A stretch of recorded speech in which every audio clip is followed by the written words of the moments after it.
Hello, good morning, good evening to some of you, and welcome to this webinar about pressure management.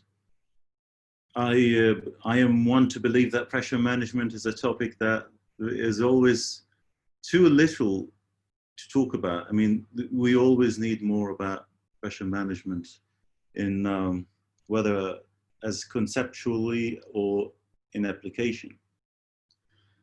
So pressure management is a way to operate. It's not part of leak detection.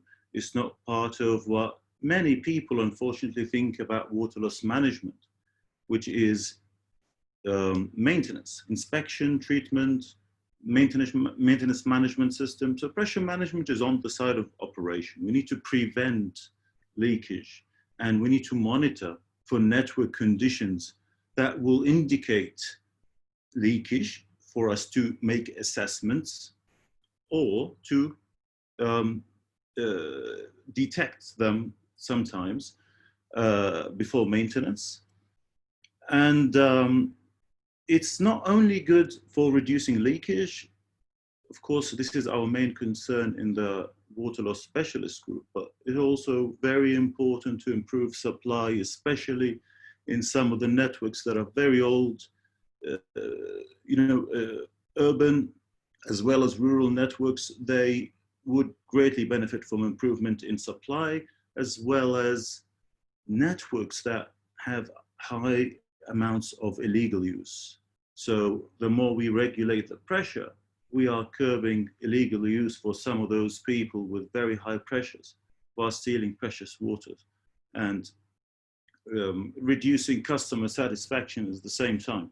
So just in summary, pressure management should reduce the number of new leaks through stabilization and reduction of pressure, and reduce the discharge of current leaks through pressure reduction. How to implement pressure management? So the first thing we think about is control. We think about a PRV or any sort of a control valve that would be placed in the network, but there are also other important elements. We need to make sure that the pressure doesn't deviate within the network through controlling the elevation. We need to control the surge, sometimes simply using an air valve. Sometimes we need more elaborate methods. And we need to control the critical point. And we're going to talk more about it and how to do that with a hydraulic model. So stabilizing the critical point is one of the most challenging things and sometimes the most costly things in pressure management. So these are the topics for today as announced. We start by rules of thumb for design, and then we go quickly to locating average zone pressures using hydraulic modeling applications, and the testing of solutions, simulating of dynamic pressure control using PRV controllers and pump controllers, and lastly, how to simulate leak inside the model in a simple way using pressure dependent demand. So we're starting with design rules. Let's take an example.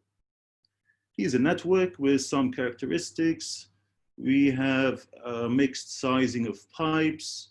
We have a supply through a reservoir that is fairly elevated, and there's a good start for a secondary line, but then throughout the network we see there are smaller diameters that may cause us problems. There's also a fair graduation in elevation from the bottom of the network at 28 meters above sea level to 57 meters. So 78 kilometers, and there's a peak capacity demand.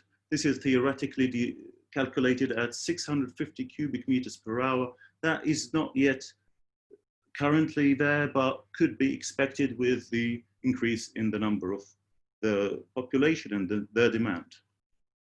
So for this example, we're taking a very normal urban or let's say suburban network, houses, And we do have the data. We can calibrate our model with an inlet flow meter, and which we can do easily, even if we don't have historical data. We can install one, clamp on, very quickly we can achieve this data. We can get the minimum night flow over several nights. So we have this data. We use it, we simulate it. This is the results from an extended period simulation. We can see that pressure varies as expected throughout the day. Sometimes we have very high pressures during the nights, and at other times the pressure will drop and back again. So we can use this extended period simulation simply to investigate the network. So what should we do first? So what I'm saying here, what am I outlining, is not something new necessarily, but sort of just putting together these ideas in a neat way. Let's start with, first, stabilize the critical point. Before we reduce pressure, let's worry about the critical point. What's happening there? Because the more the critical point suffers, the less freedom we have in actually reducing pressure. So my idea is we need to improve pressure before we reduce pressure. Let's look at this network. Where is the critical point here? We can easily see it's somewhere around here. We have fairly high elevation and very distant from the source. This is a simple example that this area is a critical point that we need to take care of. It drops and it increases while the rest of the network is pressurized throughout the day. So we've found the critical point. Let's look at what happens in the network. Let's start collecting data here. For the minimum flow condition, the minimum night flow condition, we collect the pressures for the minimum pressure at the critical point, in this case. The maximum pressure, we can do this simply by searching through in the hydraulic model and just looking at the data table, the results table, and finding this data, or by using the graphical user interface. And we can calculate the average pressure. We can calculate it on a spreadsheet. We can just take the pressures if the nodes are correctly and evenly distributed and correspond with where the actual households are. We can find the average zone pressure. And in this case, at this scenario, it is 9 bars. We can look at the velocity, of course, as anyone who's analyzing a water network would, finding where the bottlenecks. But, you know, not all high velocity means that we need to start looking there yet. Let's look at the average flow scenario. We have the pressure, average pressure dropping to 7.5. Remarkably increased velocities here. We know there are problems in the network. And the peak flow, the current peak flow, as indicated by the bulk flow meter we installed, we are seeing 525 cubic meters with an average pressure of 3.9 bars. And very bad conditions in terms of velocity. We also test for the peak capacity demand, just like one would do when designing a new network. What would happen in the future when everybody is situated, all the residents are there, all the houses are built. We have severe situations where the network fails to meet the level of service required. Let's assume the level of service in this case is 2 bars. And we can see this is a recipe for failure. So even though we have very high pressures today, we don't have high pressures in the future. And of course, this results from very high velocities in the piping. The piping diameters are not sufficient for this kind of demand, which is not unusual in many cases. So we have very high pressures and insufficient pressures at times. So what do? Of course, as designers, we need to look at the desired level of service, all the demand conditions, add safety factors even. Let's look beyond what the data we have. Let's see where the network fails. Fire flow, of course, I'm not focusing on fire flow requirements, the velocity requirements. Many have their own standards. Of course, this is all applicable, but we are focusing here on leakage. So first thing, we need to look at the critical point. Let's fix that situation. How to fix it in the future? It never dips lower than the level of service. How to do that? Let's profile. First thing, we profile from the source to the critical point. Very simple exercise. This is the most important profile in our distribution network, just as we would profile a transmission line. So we have 3 lines. The blue one is the hydraulic grade, which is the sum of the pressure in red and the elevation in yellow. So we see the source starts at a high elevation, there goes the secondary, and the network then goes, these are the pipes going to the critical point at the end. And we can see the pressure rising from the atmospheric pressure, the reservoir, to around 7-8 bars throughout the network at this condition. So as time goes by, the morning comes, demand increases, and what happens? Of course, we have a drop, and then it goes back. Let's look closely at this drop. At this peak demand condition, where should be the priority? Let me pause this. We can see that the path that most severely affects the critical point here is between this point here and around this here. So there's a bottleneck here which is causing very rapid drop in pressure, as we can see from the hydraulic line. If we can fix this, we can save the critical point from failing in terms of pressure in the future or at any time. So this, of course, very quick way. In reality, sometimes the network is complicated. We have to go through many iterations, many hours spent on finding this conclusion, but in the results, we don't need to resize the whole network. We can only resize this bottleneck here. Let's see how it looks like. So if we take that result from the profile, from this point here to this point here, we know this is the path responsible for any pressure reduction. Without solving this problem, how are we to reduce pressure in the network when the critical point has the risk of failing, not receiving sufficient pressure? So let's add this pipe, say 300 millimeters, and the distance is 850 meters. We either reinforce or add a new pipe where the path allows, and we bypass this area. Let's see what happens. And as you can see, the pressure, even at peak capacity, would increase just by adding this pipe.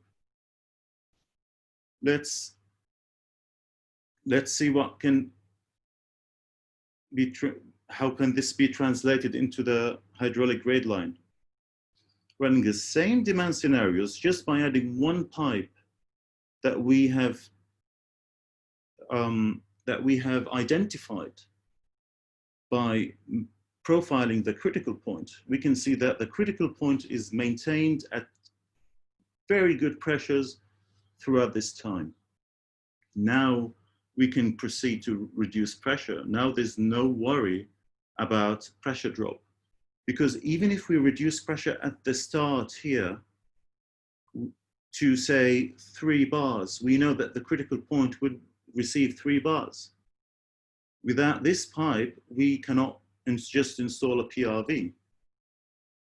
And this conclusion can be reached easily through trial and error. We can try different things and look at different scenarios, but in the end, this is just a shortcut to what could be done. So just some points here. Detailed hydraulic analysis sometimes goes beyond a normal consultant or engineer, hydraulic engineer jobs in looking at the standards and trying different things. Sometimes we need to think very hard and put pressure management, current and future, in our mind, and also the cost and benefits of each scenario that we will talk about further today, and always reduce pressure to the lowest limits as long as they are feasible, not just to the standard, not just to when the pressure is all within the required standards. And always think about where do we need to place the pressure logger stations, as we're going to talk about with the average zone pressure. It's almost never planned ahead, and it's a big failing on our part. And also, let's look at the future possibilities, how we're going to use this pressure management. Is it part of a DMA? Is it part of a smart system? And all that. I'm going to talk more in detail. Now, let's look at the network. So how we're going to place our PRVs. So after fixing the critical point, we can just intuitively see that even if we put a PRV here, the critical point will be receiving its sufficient amount of pressure just because we fixed the head loss ahead of it. But maybe we can do better than this. We can look at the different elevation contours, and maybe we can have 3 zones, high, mid, low. Why not? I mean, if we can, within reasonable feasibility, within reasonable cost, reduce pressure even further than simply using 1 zone, we can do better in terms of future leakage. We know that it's not the topic today, and I don't need to convince you. I know you are convinced about these things. So maybe we can look at the topography of the network as one would. Let's just take these zones. This is another way. There's a gentle difference in elevation. We don't need to go that much, smaller for this scenario. It's just a scenario. Let's take this scenario. Let's put a PRV here, reduced within limits. Let's put a PRV around everywhere and isolate all of these networks otherwise.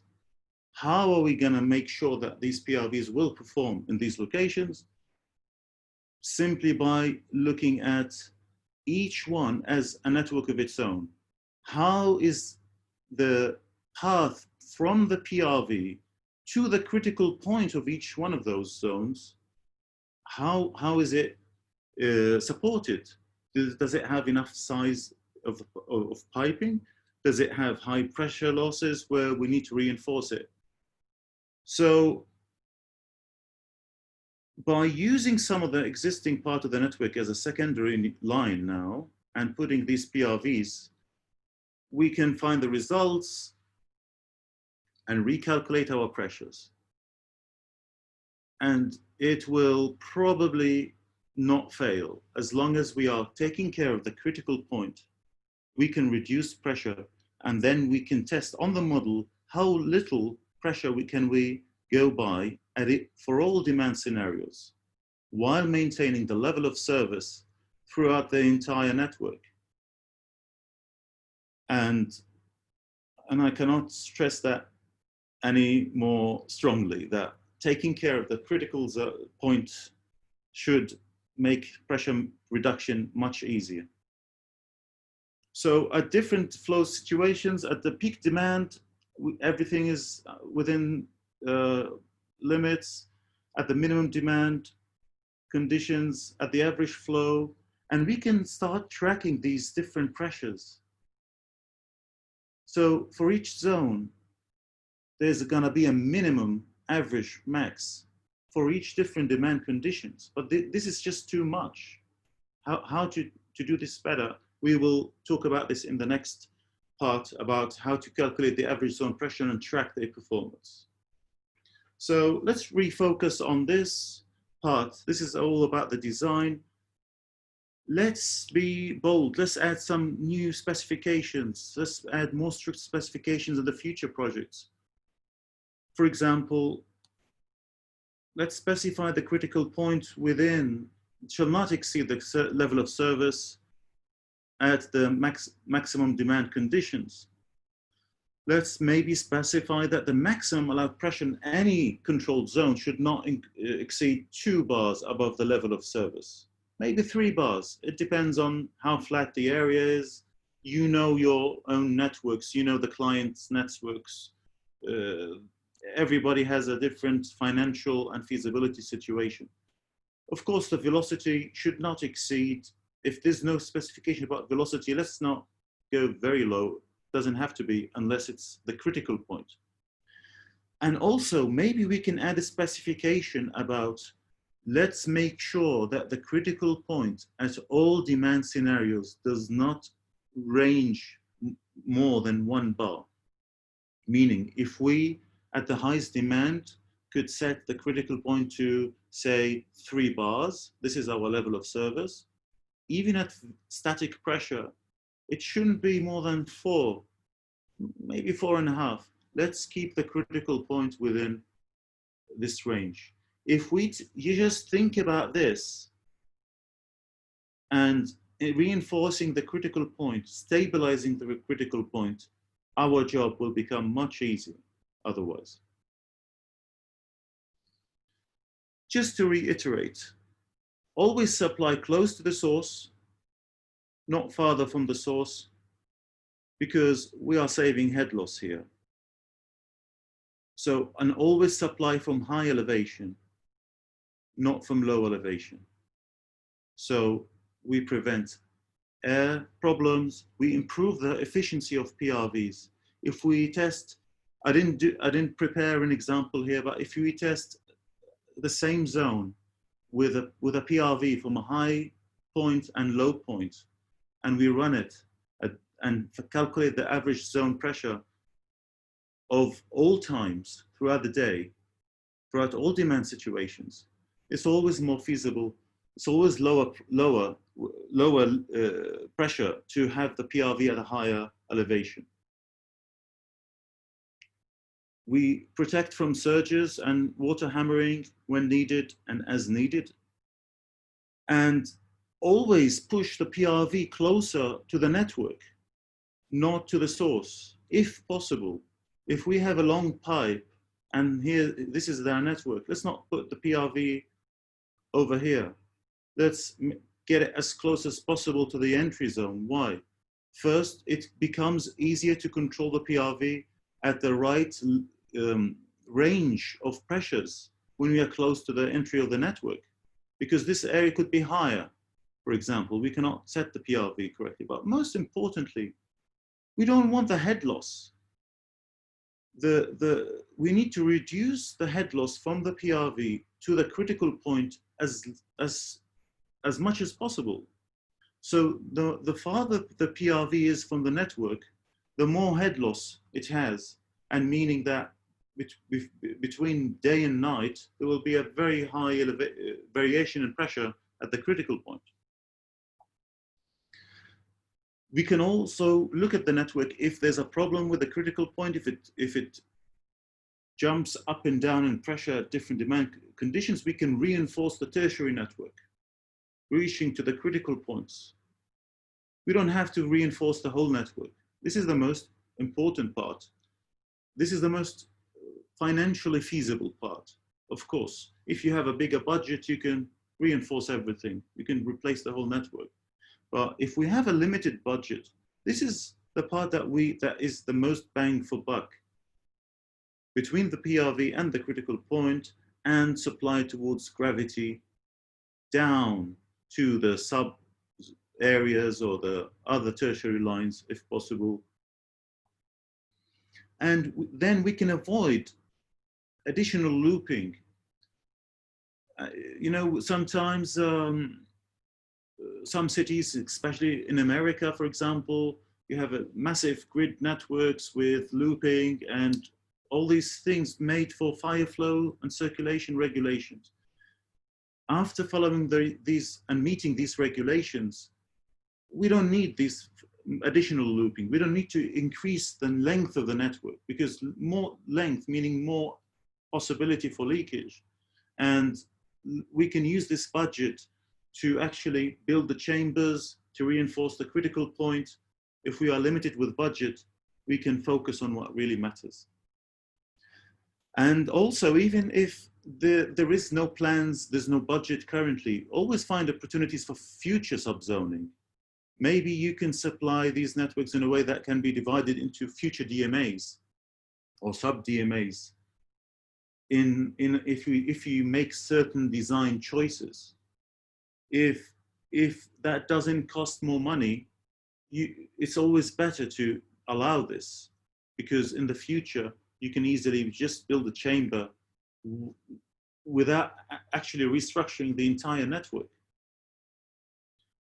And also let's look at the subzones, just like we look at the whole network. Let's supply it from the high elevation, closer to source, always. The less head loss we have in the pipe, the lower pressure we can have. So it's really about changing the mindset of many water operators that think of throttling as a way to pressure manage. But throttling is not not the best way to reduce pressure, because the more throttling you have means the higher the variations between the low scenarios and the high scenarios, between day and night. We don't want those variations. We want big pipes and small variations, but we throttle using reservoirs, pressure brake tanks, PRVs. We can do a much better job by thinking about throttling using this way. And plan for the leak detection. Of course, if you're designing a network, let's find ways to have the network be compliant to future step testing, to have, of course, different valves where leak detection people can use it for sounding.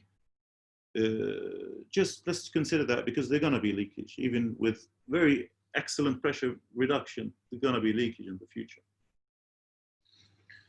All right, so I can move on. I don't see any, I believe all chats and questions will be at the end. So how can we accurately find the average zone pressure? Of course, for those of you, who haven't, looked at this very deeply yet, or this may be new to some of you. I'm sure some of you already know this, but we need the average zone pressure so we can calculate the unavoidable real loss and ILI. We needed to calculate leakage reduction potential. So even while we are designing and looking at new networks, we need to know how much leakage can I reduce. So we need to know the pressure, and that pressure is only meaningful if it's the average zone pressure, not just any pressure in the network, not just the inlet pressure at some time of the day. It has to be the average representative, center point of all the pressures in the network. And also, if we are doing leakage monitoring, active leakage control, minimum night flow analysis, to get from minimum night flow to leakage, we need the average zone pressure, or otherwise it's meaningless. So it's a very important indicator that we find this and track this in our design when we are designing for pressure management. Without these tools, we can estimate pressure management, average zone pressure with the elevations, we can look at the different concentration of the pipes, where are more connections. We can do a weighted average by each elevation contour, and that would get us close. The problem is that that would not capture the friction inside the pipe. When the pipes are small, which is usually, I mean, they're not terribly big, there is always friction in the pipe. So the pressure doesn't graduate as much the same way as elevation. Also, if we use loggers to find the average zone pressure, this is just for today. But our job as designers, I mean, we are designing for pressure management. We're looking for today and the future and the different number of scenarios. And so these tools are very, I mean, they're fine, but we can do better if we have a hydraulic model, which is a luxury for many, I know, but if we can build a hydraulic model that is calibrated, we can do better. We can simply look at the pressure inside the model and just read it. We can simulate the daily flows and find the average pressure. So we know the average pressure if we calculate all the pressures for all the nodes and find the average at each time step, and then average those time steps. But what if I want to track pressure from a single point, which is which we do in reality? In reality, we cannot have a pressure logger at every part of the network. So we need to track pressure from a single point, from the average zone pressure point. And this way we can find, we can use the model. Whether we have accurate flow data or not, we can have the different demand scenarios. And what we can do is, let's find the average pressure at each time step. So for each time step, in this example, I'm using 24 hours, we can average all of these nodes and find the average pressure. And then for each time step and for each node, we can find the distance from the average pressure by finding the Euclidean distance by this simple equation: the pressure of a junction at a time step minus the average pressure of the whole network at that time step squared, the sum of all these the time steps. So for all time steps, we can find the difference, we squared, take the square root of the whole thing, and we can give a score for each node. So this score will tell you how far away this junction from the average zone pressure at all times, not just at a single time. And we can plot the results in the hydraulic model. We can add a user-defined field and just use symbology on this, or GIS, or anyway, and we can find that these points in green are representative of the average zone pressure at all times, at different demand conditions. And we can make this criteria as strict as we want, maybe until we find a single part of the network, maybe here or there. But this is, just by finding this is already more accurate than just using elevation or just using, and this is a method that's also recommended by Alan Lambert is here, but many are not finding this available. Just finding an accurate network model is a hard work, and calibrating this network. But if we start with a calibrated network that is accurate, we can do all of these things, and much better than trial and error. And of course, after changing the design scenario, so here as we saw from this example earlier, we made them into 3 pressure zones.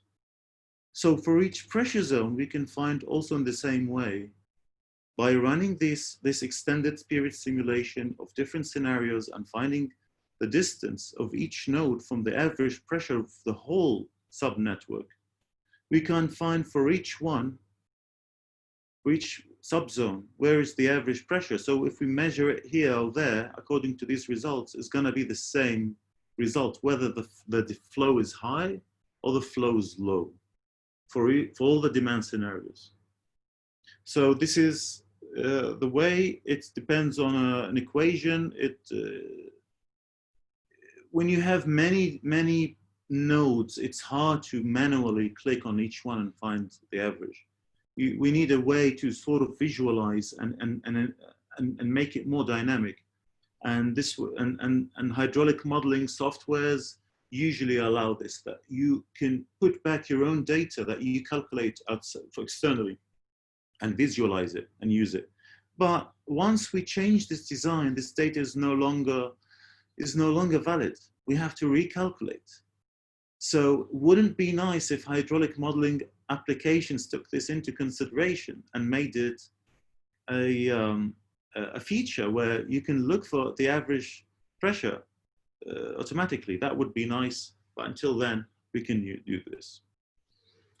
All right, so how can we use how can we compare the different scenarios? So we had one network, and we made it into these 3 pressure zones or 3 PRVs, and it's going to cost us an X amount of money. So is that a feasible design or not? This is following a very simplified way of looking at it. You can complicate it as much as possible, and with all the data you have, depending on how much data, the richness of the data, you can complicate this. But very simply put, we can just track the average pressure. We can track the average zone pressure throughout the design stages by looking at one node, as we indicated, or you can calculate it from the model every time for all nodes. So we have these different conditions, high, average, and low flow conditions for this network, and we have extracted the different information. So currently, throughout the day, we have a certain behavior of the network that can be translated into leakage and pressure. So leakage 0 and pressure 0 for this network, and using the simple fixed and variable area discharge equation that you may all be familiar with, we can, of course, estimate for the whole day, not just the minimum night flow. After we calculate the daily leakage and the daily average pressure, we can use this to estimate the reduction of pressure in very simple terms. Of course, you can go more complicated than this. Variable N1, different pressure dependent demand and all that, you can go more complicated. But simply put, so the pressure, the new pressure is 3.8. The minimum night flow was 138. So the legitimate night consumption, we do this with further investigation, of course, to calculate the leakage from the minimum night flow. Of course, this is an exercise that depends on the network. It's not something that a hydraulic model will magically calculate for us. We have to do the work. And I'm getting a chat here. If I may interrupt, there are some comments. So where is all the pressure data coming from? You set out a huge number of pressure loggers to create a hydraulic model. No, we need basically to measure the flow, and using the diameters and the types of pipe, we run the model for the different flow scenarios. And then we send somebody, or we go to the field and we measure pressure at the critical point and the maximum point and maybe some other points of interest. And then we find, is there a difference from the model? So if we find why is there a difference, is it an error in the network data? This is back to the, back a step before, but let's just answer the question. And then your model is accurate, almost. I mean, it's representing reality to a certain extent. So this is where you're getting all the data from the model, but you find the boundary conditions from reality. to make sure your model is reasonable. In case of a leak, the pressure decrease only around the leak and will simultaneously decrease everywhere in the network. So most leakages will act like demand, will just be like normal demand from the network. They will not fail. It won't be a network failure. But if there's a big burst that causes a network failure, that is, fairly easy to detect, because there'll be complaints. If you have SCADA, you can find out about it. So we're looking at leakage in terms of a morbid problem that infects networks, and it ranges from very small, sometimes background leakage that is not caused by breaks, to small breaks, to generally just the idea of leakage in the network. And all right, thank you, Jing Arabio. Some commercial modeling programs claim they can indicate location of leakage. All right, that was the last question. I'll just simply say, if it's a huge leakage and you calibrate the network here, but this is not how most leaks are. Leaks aren't sufficiently big to change pressure significantly in the network. So yeah, hydraulic models packages can find enormous leaks if you have data, but usually, and pardon me just for saying that, if that leak is so big, you'll probably find out about it while you're collecting the data to calibrate your model. You will see it, So this is about good management. We need our networks to lend themselves to good, sustainable management, not just now, throughout their duration of service. So we're looking at leakages that exist now and tomorrow, not just big leaks now. So we calculate the leakage before it's 86. We do a minimum night flow estimation of leakage, and then we need to find the relationship between leakage and pressure. Use one if you don't know, like you just use one-to-one relationship. If you have, sometimes you can use more than one. If you have any idea why you can use N1 more than one, okay. But if you don't know, just use proportional relationship between leakage and pressure. So in this case, we had an average pressure for different scenarios. For the minimum flow, there was an average pressure of 9. But you see, this is the minimum night flow condition. So when we calculate the average zone pressure at minimum night flow, it's 9. But the average pressure throughout the whole day is not 9. It's close. We calculated with the model, and it's 7.3. So first we need to calculate the leakage before, not just at this time when the pressure was very high, but what is the average leakage throughout the day? And the leakage daily, this is before we do anything. This is the old situation. Is using the Favad equation, we put the daily pressure 7.3 over 9 to the power of 1. In this case, I'm using 1.25 based on information about the network. And we can find the leakage before we do anything to the network, 66 cubic meters. So after pressure management, we can find that the new leakage from the average directly, because this is a theoretical calculation. So theoretically, we can find the average for any time, as opposed to before when we just calculate during minimum night flow because it's easy for us. In the model, we can just go ahead and say, so the average pressure throughout the whole network changed from 7.3 bars to 3.8 after the 3 PRVs and the new reinforcement. Now we just plug it in the Favad equation and we reduce the leakage to about 29. So there's a question, does the increase in pressure in pipe increases the leak volume? Absolutely. This is a physical relationship. This is one of the basics of hydraulics. But what the many of the experts who came before me and before us, indicated, while this power is 0.5 for normal orifices, for hard orifices, like what the hydraulic model calculates, meaning that if you double the pressure, the leakage would not double.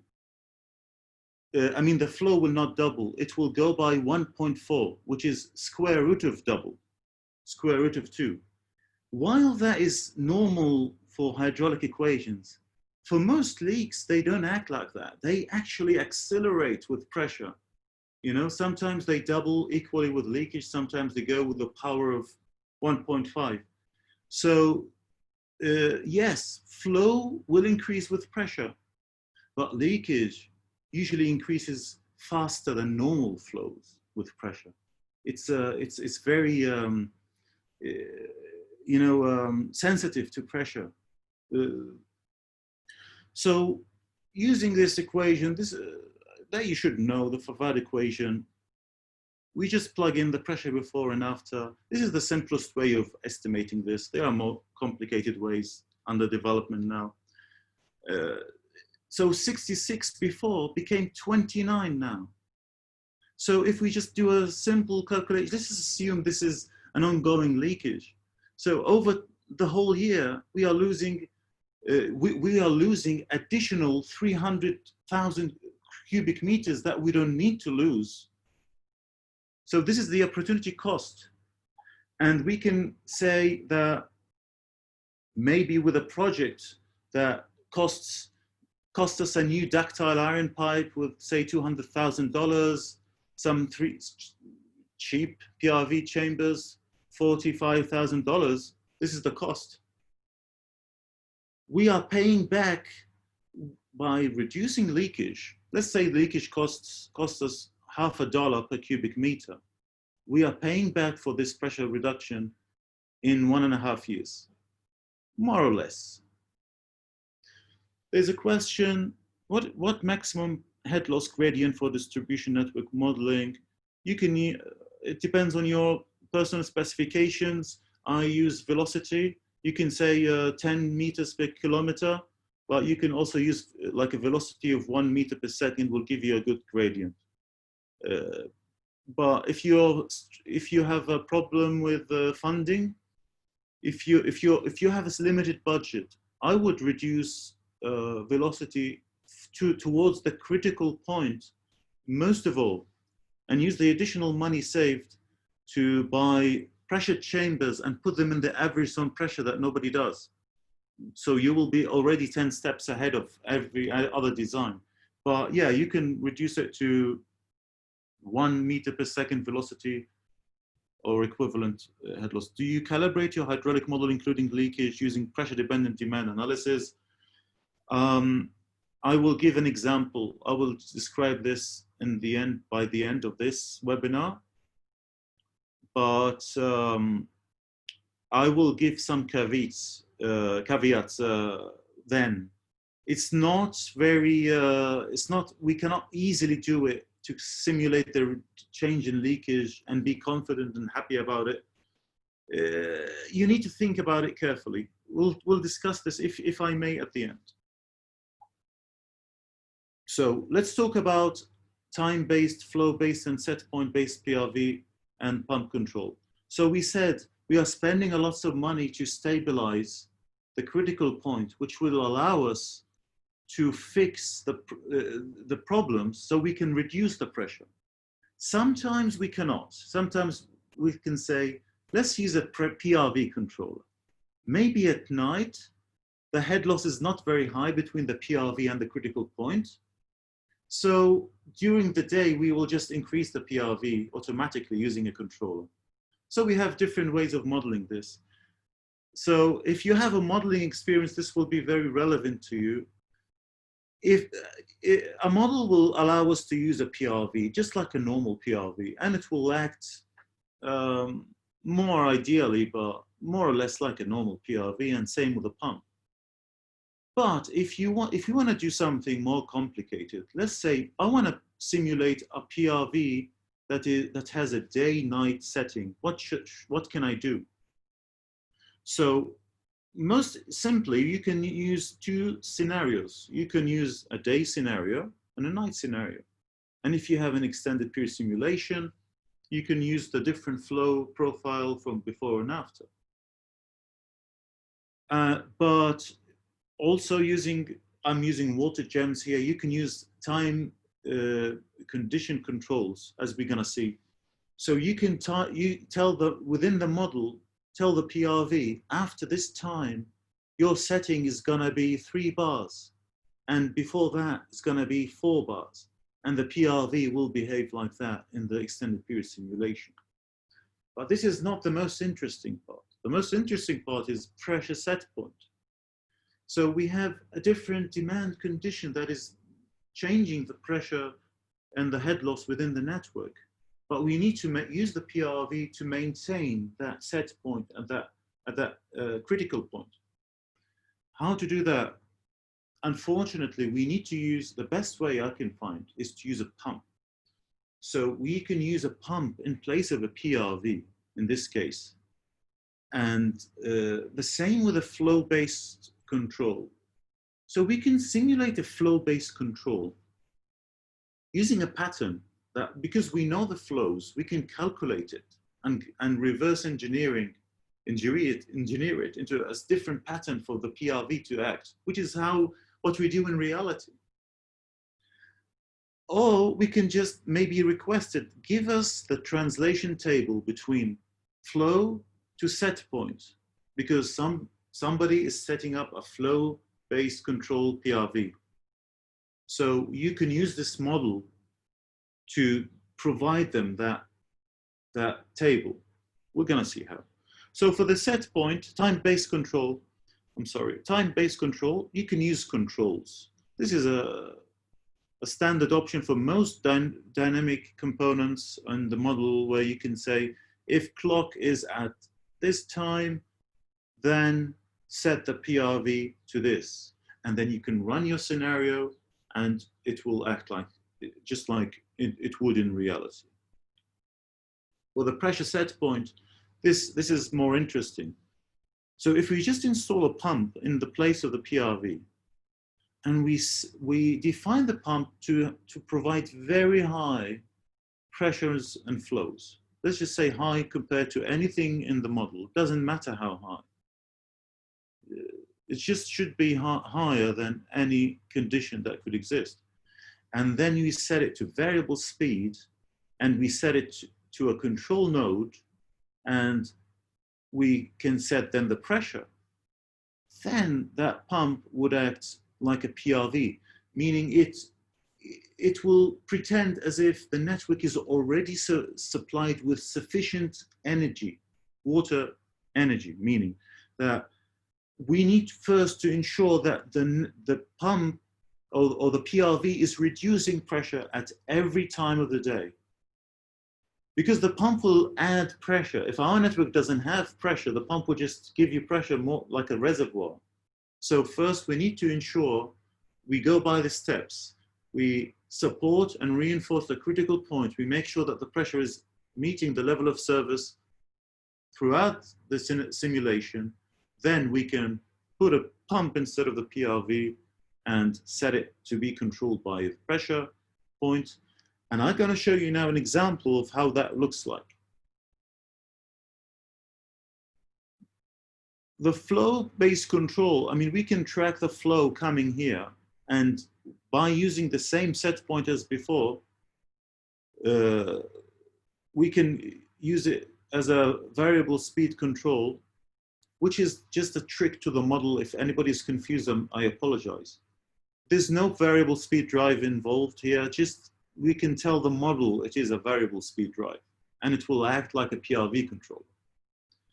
And then we can tell it, say the critical point is the one to control.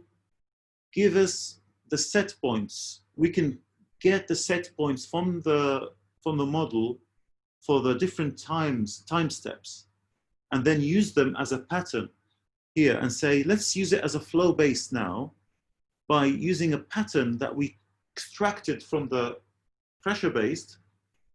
And then maybe if you want to change something in the network and say, maybe my flow control will not be resilient enough to change, I want to test that.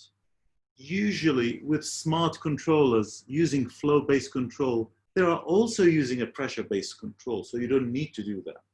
So the smarter controllers today with all the brands are using both a flow meter installed with the PRV and a set point at the critical point. And the set point will calibrate the results every day or a few days. So you can do this optionally if you desire to. So let's see, how can we use this modeling of the automatic PRV control and making, in affecting our design choices? So we can apply within the network the same PRVs, but at lower settings. So if we start lowering the setting of these PRVs, these networks will start failing at the peak demand conditions. But with the automatic control, we can increase the PRV setting until these areas are met, while the rest of the night, the PRV is going to the lowest possible pressure. So this area doesn't have a critical point. It will be useless to use a PRV controller here. If the critical point is the same as the inlet, I mean, so it's self-defeating. So because these areas do have a critical point each, we can use this. And what we do is we set this point to control a pump in the model, in reality a PRV, to exactly the level of service. So this was before the PRV setting is always 3. The critical point would change between 3 and down to almost the level of service and up. And the average pressure would, of course, will change accordingly. So the critical point here is, I mean, we have all this area here that is ripe for pressure reduction. After using this pressure control method of using a pump instead of a PRV, we can stabilize the critical point to exactly the desired level of service, and say 2.1 or 2, and you can see the PRV setting is of course changing. And based on this change, you can look and see, is there a PRV in the real world that can change within this range? Because sometimes it will be beyond the range of PRV. And we can see it's going between 2.7 and 2 bars at the inlet. So this is very much reasonable, and we can use a controller. But how much will a controller save us in terms of money? We need to calculate that. So we look at the average zone pressure.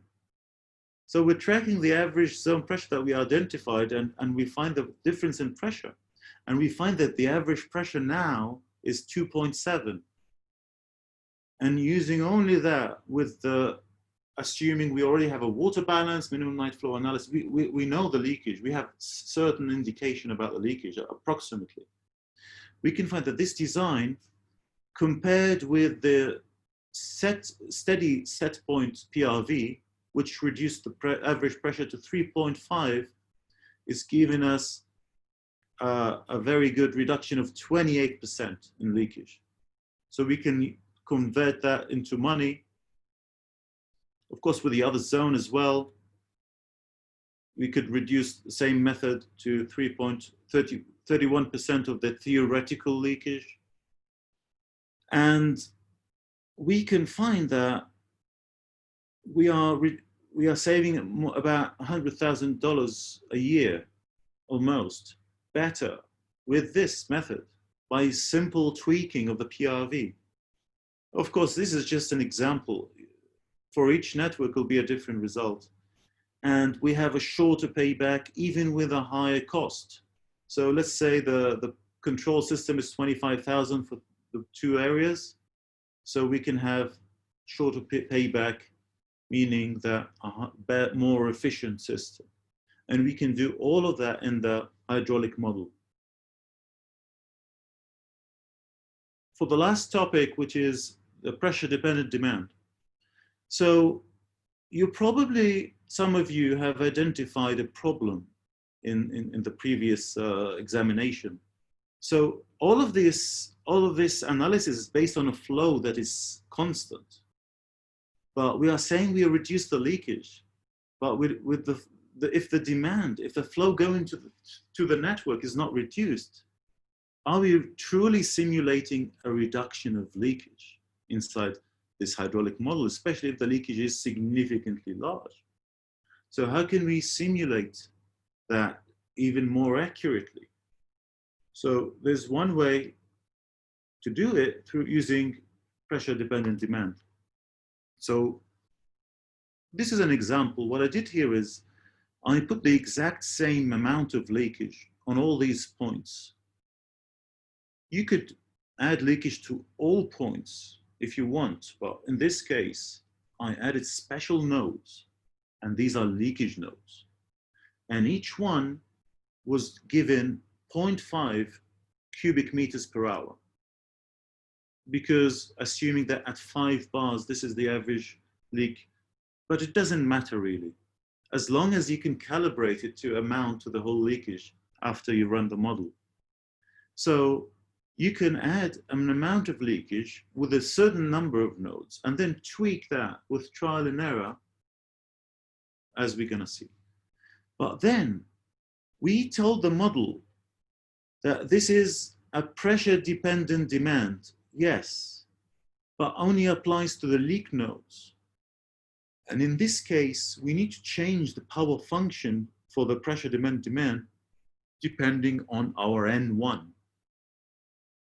So if our N1 is 1.3 in this case, we draw this function, and that will change the leakage in these nodes based on that value. We need to assume an N1 here. How is this different from, instead of using pressure-dependent demand, if somebody might think about, let's just use a reservoir. What if we just have little reservoirs like simulating leaks, and the more pressure there is, the faster the filling of these little reservoirs. The problem is they would have a power function exponent of 0.5, not what we know about leakage that has a different relationship with pressure. So pressure-dependent demand could be a useful way to simulate leakage this way. So even if we assign the same amount of leakage to all of these nodes, they will be affected by the pressure being run at the model at that time. And if we just increase the pressure by, say, increasing the elevation of this reservoir, the leakage would respond and would increase accordingly. So so what are the caveats and how can we manage this? Well, first, this is very sensitive to N1. It's probably more accurate than what we've done before without affecting the leakage, but it's very sensitive to how much we are estimating leakage. Before, we weren't estimating the actual pressures very accurately, but sometimes it's accurate to forget about all of this pressure-dependent demand. As long as we are dealing in situations where we could achieve good stabilization of pressure, where the flows don't affect pressures anymore. So if we have a good reinforcement of the critical point and a good small elevation change inside each zone pressure zone we have, it will be a more or less an accurate estimation. If we have a hectic system, say intermittent supply with filling and all those conditions, whatever we assumed before will not be valid. We would probably be better off, say, using reservoirs or tanks instead of demand nodes, pressure-dependent demand instead of to simulate leakage. So what I'm saying is you can absolutely use pressure-dependent demand. Think about N1 carefully before you set it. This is basic pressure-dependent demand. You can supply it to the, you can add this to the whole network as an additive component that is pressure dependent, which is many designers, what they do is there's a demand and there's an allowance for leakage, and they are mixed together. But without being pressure dependent, it doesn't really express the relationship where this part of the network is and how much pressure does it experience. So this could be more accurate if you are very sure of what you're doing. If you have a clear indication, what is the leakage, what is N1? If not, otherwise, you can just use what we did before and estimate the reduction of leakage with the reduction of pressure. And yeah, so this is my 2 cents on the matter, and thank you very much. And any questions are very much welcome. And I hope you have enjoyed and sure this and found it useful.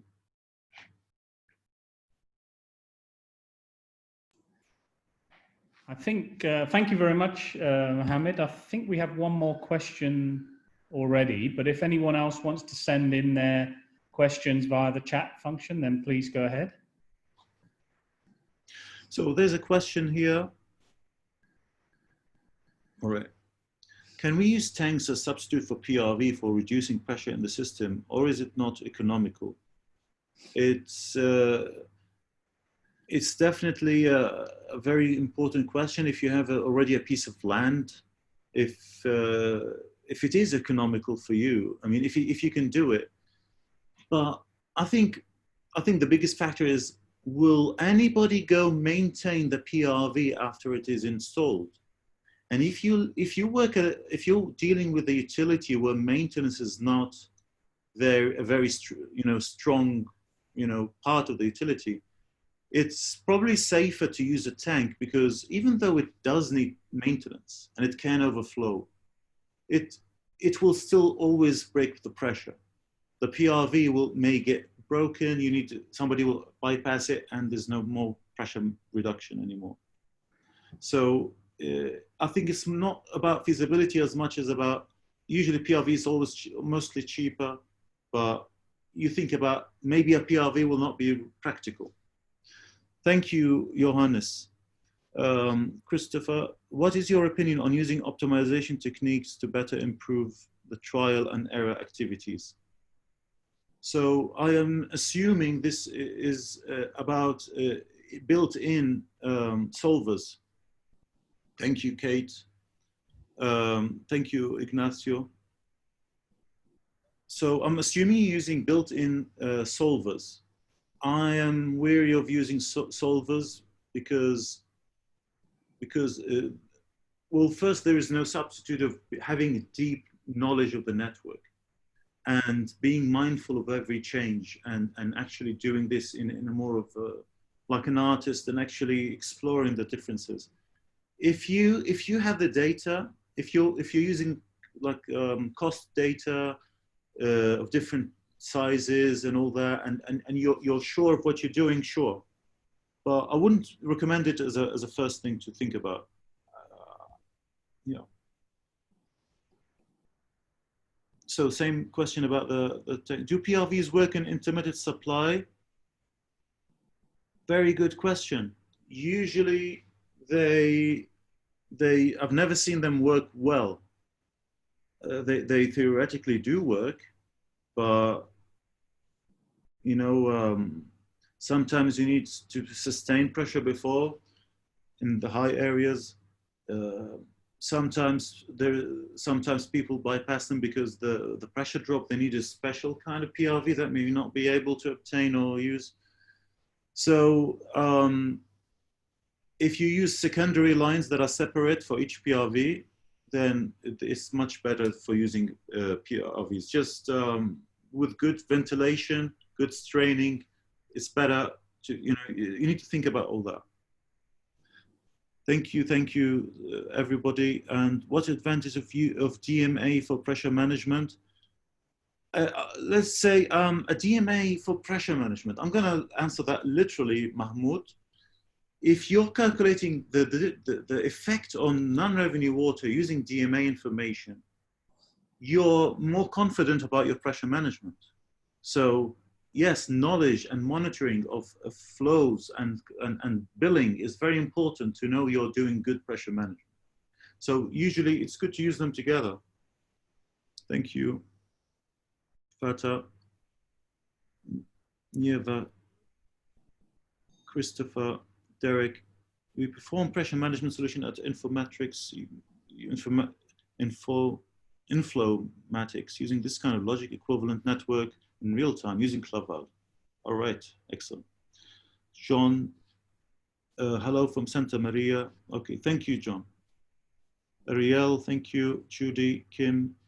Related to the question of Mahmoud, we have PRVs and DMAs. Yes, yeah, thank you, Jorgen, Mary. So the PRVs and DMAs with intermittent supply, if you can dissipate air, meaning if you can fill the network really fast by reinforcing the critical point. So even if you have intermittent supply, the reinforcement will include and vacuum regulation. So you can pressurize the network fairly quickly after the water is on. So then the PRV would work more or less normally, but you would need to account for the short period of supply in your model, and you need to simulate only the supply duration. So make sure you are simulating intermittent supply before designing the PRV installation. From Alan Lambert, just 2 points to mention on leakage terminology. We use N1 as the power exponent for leakage and N3 for pressure dependent consumption. Yes. So if when you do pressure management, you're not just changing the leakage, you're also changing the speed of using the flow, so, the consumption at customer locations. And that has another factor of N3. Kim Ferido, for the purpose of reducing pressure in that DMA and help augment pressure for other areas where pressure is needed. I believe this could be a follow-up.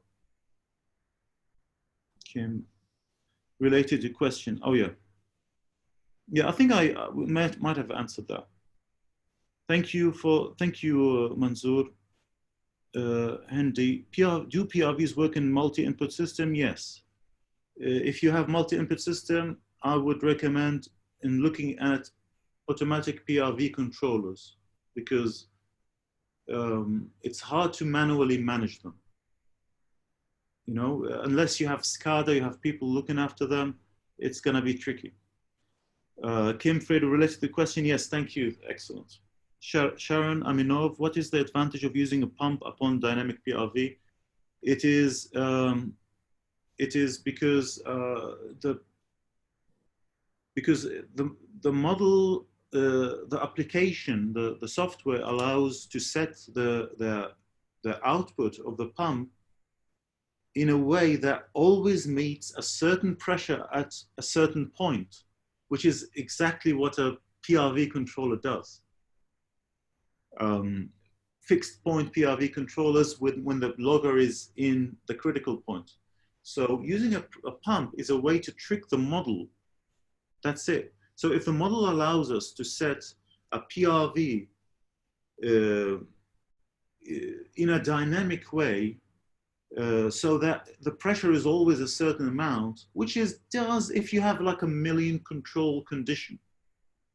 So to do it very smoothly and seamlessly, you can just put a pump in there with the precautions I've talked about. It has not to add any additional energy to the network that doesn't already have.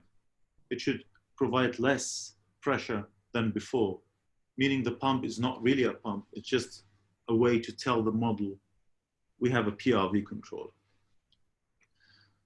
I hope that was clear. Thank you, everybody. And for the very important questions, especially about intermittent supply. What is the advantage of using pump upon, oh, sorry, this is a thank you. Thank you, Sharon. Okay, Sharon, thank you very much, Mohammed Shafei, and that was very informative, and we had a lot of good questions there. So we'll end the session there, and our next webinar will be next Thursday, and that will be somebody from MWA in Bangkok talking about their experiences on NRW management. Thank you.